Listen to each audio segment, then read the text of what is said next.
آخری دو صورتیں یہ گویا کہ قرآن مجید کے اختتام پر دو پہرے دار ہیں۔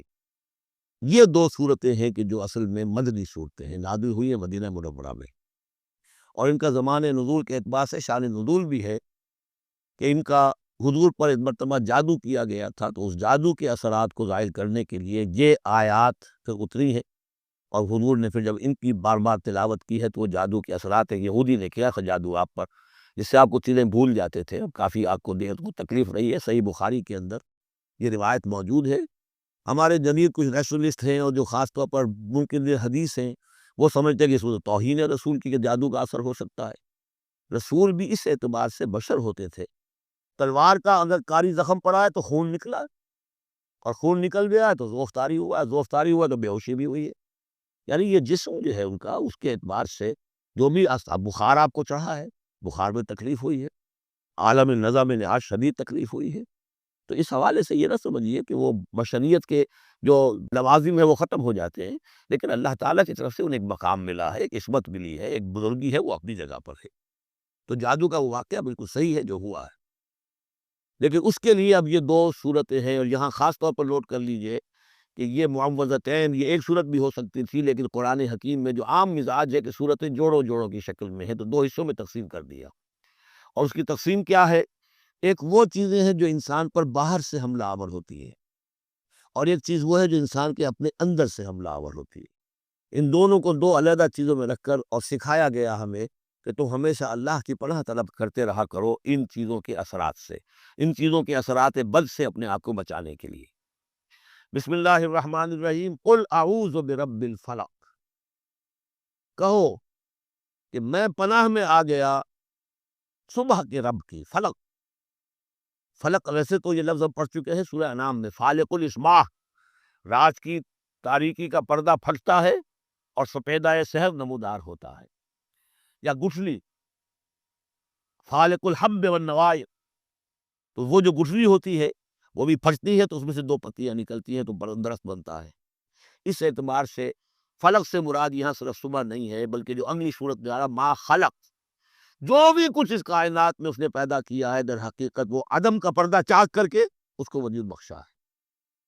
عدم سے، عدم محض سے، کریشن ایکس نہیلو، بغیر کسی شے کے کسی شے کو بنانا۔ تو قل اعوذ برب الفلق من شر ما خلق، میں پناہ میں آتا ہوں اس کی تمام مخلوقات کی پناہ سے۔ اب آپ غور کیجئے، مخلوق ظاہر بات ہے خالق کی طرح کامل تو نہیں ہو سکتی، مخلوق کے اندر کوئی نہ کوئی پہلو جو ہے وہ کمی کا، تقصیر کا، نقص کا رہ جائے گا۔ تو گویا کہ ہر مخلوق میں شر کا پوٹینشل ایلیمنٹ موجود ہے۔ یہ دوسری بات ہے کہ اللہ تعالیٰ کسی کو سہارا دے دے، کسی کو تو اپنی طرف سے عصمت عطا کر دے، اپنی طرف سے خصوصی پروٹیکشن عطا کر دے، پوٹینشلی خلق جو ہے وہ گویا کہ مستلزم ہے، اس کے ساتھ شر کے اندر کا پہلو موجود ہوگا۔ قل اعوذ برب الفلق من شر ما خلق، یعنی وہ شر جو ہے خود اپنی جگہ پر کوئی علیحدہ مستقل وجود رکھنے والی شے نہیں ہے، بلکہ وہ شر جو ہے خلق کے اندر جو کمی کا پہلو ہے۔ جیسے ہم نے انسانوں کے بارے میں پڑھا، خلق الانسان من عجل، انسان کی سرشت میں جلد بازی ہے۔ خلق الانسان ضعیفا، انسان کمزور پیدا کیا گیا ہے۔ جو اس کا فطرت والا پہلو ہے، جو روحانی پہلو ہے، وہ تو ہے انا خلقنا الانسان فی احسن تقویم، لیکن جو یہ حیوانی پہلو ہے اس کا جو مادی وجود ہے، اس میں تو ذوق بھی ہے۔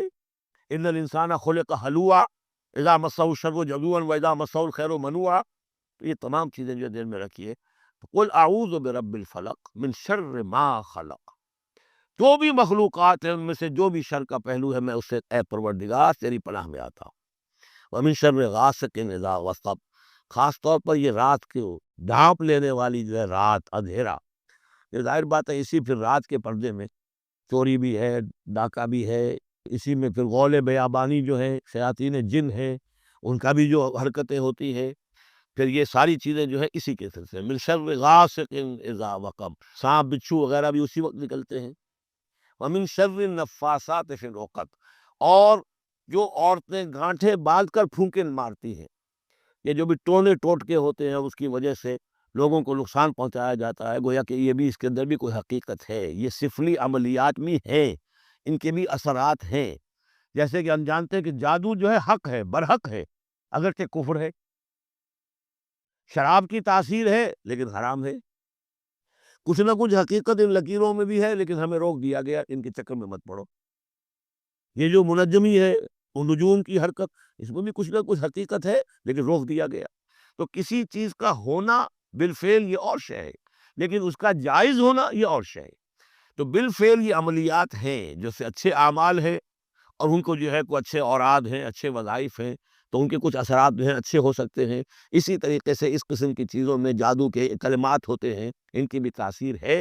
اور وہ جو عورتیں جو ہے وہ جادو کرتے ہوئے، جس کو ہم کہتے ہیں کہ وہ تعویذ گنڈا وغیرہ جو ہوتا ہے، پھر وہ اس میں پھونکے مارتی ہیں، تو اللہ تعالیٰ سے میں ان کے شر سے بھی پناہ چاہتا ہوں۔ وَمِن شَرِّ حَاسِدٍ إِذَا حَسَدَ، اور حسد کرنے والے کے شر سے بھی میں اللہ کی پناہ طلب کرتا ہوں، جبکہ وہ حسد اپنا استعمال کرے۔ اگر حسد ہے دل کے اندر ہے تو بات اور ہے، حسد کو بروئے کار لائے وہ، اور وہ انسان کے درپے ہو جائے اس حسد کی وجہ سے اس سے کوئی نقصان پہنچانے کو۔ اور اسی کتابیں ہے عین العین حق، کہ اگر انسان اس حاسدانہ نگاہ سے کسی کو دیکھتا ہے اس کے بھی اثرات ہوتے ہیں، اور اس دیکھنے کے بھی کچھ برے اثرات جو ہے وہ ظاہر ہو جاتے ہیں۔ تو یہ تمام چیزیں اپنی جگہ پر ہیں، لیکن ان سے پناہ کرنے کے لیے آپ لمبے چوڑے کوئی اور سسکروں میں نہ پڑے۔ یہی معوذتین اللہ نے جو محمد رسول اللہ کو تلقین فرمائے، سارا دار و مدار ان پر ہونا چاہیے۔